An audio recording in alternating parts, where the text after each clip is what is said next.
Today, I'm pleased to make the largest deregulatory announcement in U.S. history. All right.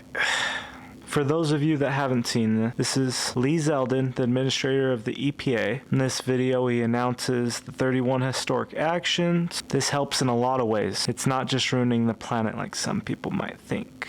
The Biden administration was pretty much forcing you to buy electric cars by 2032. That mandate is gone as far as I've seen. There's no way that you could make electric cars mandated by 2032, even if you started 5 years ago. Side note, and maybe for another video, but the real question is, can you delete your truck? Let's see what SEMA says. If we go in here, here's the truth about emissions restrictions. The Trump administration is their title in here. All right, I'm just gonna skim through this. Trump ended the EPA, and they say no. I don't even think that's even possible, but EV mandates are going away, and they said maybe. Like I said before, everyone else says that mandate is gone. We can use defeat devices again. False is what they said. The rest of this, we don't need to go through. Anyways, this clearly states you cannot delete your truck, at least in the US. A lot of people might ask, why would you want to delete your truck anyways? Well, if you own a newer diesel, I guarantee you that you've had issues with your emission system. I've had nothing but trouble with my Duramax and my emissions equipment on it. The newer aged emission systems are restricting it so bad that it literally chokes the life out of your truck. It trying to recycle your soot, but it just fills your engine full of the soot. I'll show in a couple pictures here exactly what it's doing to the inside of these diesel engines. They say it burns out of your tailpipe clean, but it does way more harm. Soot is carbon, by the way. Diesels going 1 million miles stock are completely over. I at least haven't heard of anybody with a stock diesel even getting close to 1 million miles. Not even 500,000 miles. The best you're gonna get is 300,000 if you're lucky. Which we figured out a way to burn cleaner and reduce carbon buildup in your engine with this company.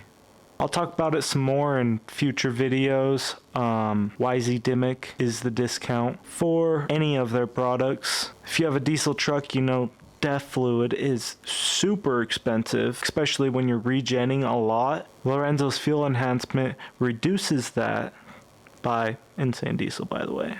The Lorenzo's fuel enhancement reduces regens and carbon buildup and gets you better fuel economy because of the way that they've designed it. It's a polymer-based fuel additive, encapsulates the fuel molecules, which creates them to burn at the same time and same temperature, same time frame and same temperature, which creates a clean burn, a full burn. If any of you guys didn't know, soot is unburnt fuel, and when it goes in through the combustion chamber, the soot that comes out is just leftover fuel, unburnt fuel. Well, with this fuel additive, get the fuel molecules to burn at the same time and same temperature, which I don't know if it's possible to do that with anything else, because even if you run a clean tune, you're still getting carbon buildup in your engine no matter what. There's still going to be unburnt fuel depending on how you drive and everything else. I mean, somebody with a lead foot could still be blowing black smoke out of their clean tuned truck just because, you know, they step on it and a bunch of fuel freaking sprays. There's still going to be unburnt fuel somewhere in there, whether it's coming out of your tailpipe or not. But anyways, let's get back into why anybody would want to delete their truck, which I do not condone doing anything illegal because I've still got emission stuff all on my trucks. But the newer diesel trucks are $80,000 to $120,000 or more. This price is because of the EPA's unrealistic standards. Fuel economy on diesels are horrible, and part of that has to do with emissions equipment. With Lorenzo's fuel enhancement and your emissions still intact like my truck, you can get better fuel economy though. I've went from averaging 18, 20 miles per gallon on the highway to averaging 25 to 30 miles per gallon. But I also do have a mini Duramax, which is better fuel economy no matter what with that truck. Whereas like a 6.6, you're never gonna see anything like that. So the EPA regulations are insane, And hopefully, this is the next step to changing that. Let's make diesel trucks great again.